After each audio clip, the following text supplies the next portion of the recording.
Hey there, friends. Thanks for checking in once again with Vincent Jackson of Integrity Shooting. Why don't you go ahead and tell us a little bit about yourself? Well, my name is Vincent Jackson. I'm the Chief Firearms Instructor with Integrity Shooting and Consulting, firearms company, consulting company based out of Saginaw, Michigan. And we did a video before and we talked about when is the right time to draw your gun. And what I want to focus now is on when is the right time to put your hand on your gun, because I remember before you said there were times where, you know what, I need to ready myself hand on gun. Yes. And I think that's an important thing, because there was a guy in one of my classes who was in a urban area. He was at the gas station. Some bum walked up on him asking for money, and he said, "Get back, man, I don't have anything for you." And I kind of thought that was over the top, but maybe not. What's your thoughts on that? Well, with that, it could be over the top. For most people, most circumstances, that may be considered over the top. But for that individual, if they knew their surroundings, they knew what their local crime rates were, and they knew, okay, these crimes happen at this place and it happens this way, then for that individual, it may not have been over the top. It may have been exactly what was needed. Well, and the thing was, is he was loud. He was loud. That's the main key. You have to be loud. A lot of people say, they don't want to make a scene. Well, that's what you want. You want attention drawn to you. The more attention that is drawn to you, the more witnesses that you have in case a crime actually does occur, the more attention that person sees. Okay, these people are looking at me. Let me get out of here. So that's what you want. You want to be loud and you want to make a scene. Yeah, and that's, you know, we talked about the power of the voice, and people don't quite understand the power of that and how that could de-escalate a situation. Now, okay, so let's go with that same situation. We're at a gas station. A guy walks up on us, starts asking for stuff. He's being extremely persistent, and he has a van full of buddies back there. You know, it is my understanding, you know, blade yourself away, get in ready position, because this does not look good. Definitely. In a situation like that, what I would do, person would ask me for something, I would tell them no, I don't want any. If they continue to approach me or continue to advance on me, I would blade my body away, not necessarily putting my hand on my gun at that time, but blading your body away is a thing that you do to protect your gun, to protect yourself. It's more like a fighting stance. You're not turning exactly sideways, but like a fighting stance.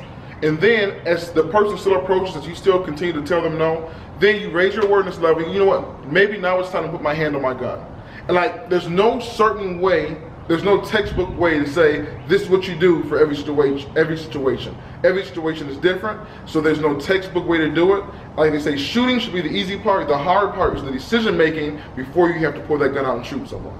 And many times you get one chance. I mean, you can have one. Right. So right. We have to listen to our internal instincts. If it doesn't feel right, something's not right here, I need to ready myself now. Yes. And by doing so is just like we said, and not being afraid to, you know, hey, back off, man. I said I don't have anything for you. And I am showing, without actually saying anything, that I'm ready to defend myself. Exactly. Criminals pick on people they think will be an easy victim. They pick on somebody that they think that's not going to make a lot of noise, that's not going to make a scene. So you saying, get back, stop, get away. That's going to make somebody turn and look, and that's going to make them want to leave and stop doing what they're doing. If you're walking down the street or you're at the gas station and you hear somebody yelling, stop, get away, stop, get away, you're going to say, you know what, that person may need some help. And it's also true, isn't it, that many criminals are more fearful of an armed citizen than they are of the cops. More criminals, there's studies that you can Google it, you can YouTube it, they've done studies on it, that criminals are more afraid of armed citizens either on the street or at home than they are of the police, because they know the police aren't going to get there until they're gone. So what does that teach us? You got to protect yourself. You got to protect yourself and raise your awareness constantly. You know, and one of the things that I learned in a reflective response class is it was so simple for me to take my gun hand and just use it, because I talk with my hand sometimes. Horrible idea, you know, gun hands by gun, especially when that heart starts racing and you're feeling this isn't right. Gun hand by gun, blade off. Now at this point, I'm not brandishing, I'm not doing anything, but I'm getting ready because I feel a threat is coming on. And see, Dan, with you moving your gun hand around, what that is, that's a natural thing to do. Because your gun hand is what? It's your strong hand. Right. Your strong hand is the hand that you do everything with. So if you're telling somebody to stop and get away, you're going to do it with your strong hand because that's the hand you're used to doing with. That's where training comes into play at. Getting used to say, okay, use my off hand for this to keep my gun hand by my body, by my gun, because that's what I'm going to need to use it for.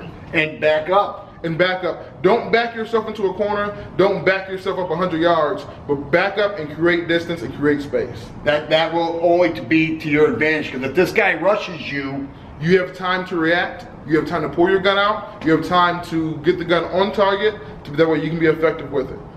All right, especially if he has buddies or he has a firearm like we talked about before. And a knife is as big a threat as anything. I think we talked about that on the last video. We talked about the knife and the 21 foot rule or the Tula drill.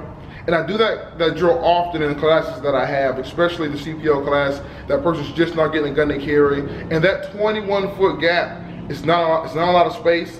You don't have time to do a lot. And these are people that don't have a concealed pistol license. So we're doing it, the draw either from a table or from a low ready position.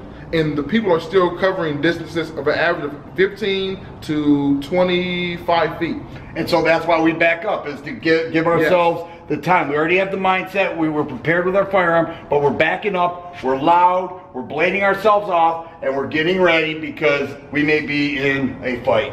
That's true. You're getting yourself ready. All right. All right, I appreciate it. Thanks for having me back, Dan. Great knowledge as always. Appreciate it. Thanks for watching, and you guys be safe. Hey guys, thanks for sticking around to this point of the video. If you got some extra time on your hands and you like similar content like this, feel free to check out one of these videos I have highlighted right here. I make my videos quick and to the point without a lot of rambling. Be sure to hit that subscribe button as I upload 3 to 4 times a week. I appreciate you watching.